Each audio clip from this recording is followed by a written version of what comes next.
ડભોઈ તાલુકા પંચાયત ચૂંટણી દરમિયાન તણાવપૂર્ણ પરિસ્થિતિ સર્જાઈ. ડભોઈ તાલુકામાં તાલુકા પંચાયતની ચૂંટણી પ્રક્રિયા દરમિયાન આજે તણાવપૂર્ણ પરિસ્થિતિ સર્જાઈ હતી. ઉમેદવારી ફોર્મ પરત ખેંચવાની પ્રક્રિયા દરમિયાન અલગ અલગ રાજકીય પક્ષોના કાર્યકરો વચ્ચે મતભેદ ઊભા થતાં વાતાવરણ ગરમાયું હતું. મળતી માહિતી મુજબ કેટલાક ઉમેદવારોએ ઉમેદવારી ફોર્મ પરત ખેંચતા રાજકીય ચર્ચાઓ તેજ બની હતી. આ દરમિયાન કોંગ્રેસ તાલુકા પ્રમુખ સુધીર બારોટ અને ભાજપના ધારાસભ્ય શૈલેષ મહેતા વચ્ચે બોલાચાલી થયાની માહિતી મળી રહી છે.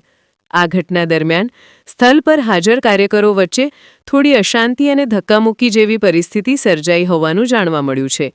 પરિસ્થિતિને ધ્યાનમાં રાખીને તાત્કાલિક પોલીસ તંત્ર દ્વારા યોગ્ય બંદોબસ્ત ગોઠવી પરિસ્થિતિ કાબૂમાં લેવામાં આવી હતી. હાલ સ્થિતિ શાંતિપૂર્ણ હોવાનું આધિકારિક સૂત્રો દ્વારા જાણવા મળી રહ્યું છે. મહત્વપૂર્ણ નોંધ: સમગ્ર મામલે અધિકારીઓ દ્વારા વધુ તપાસ કરવામાં આવી રહી છે.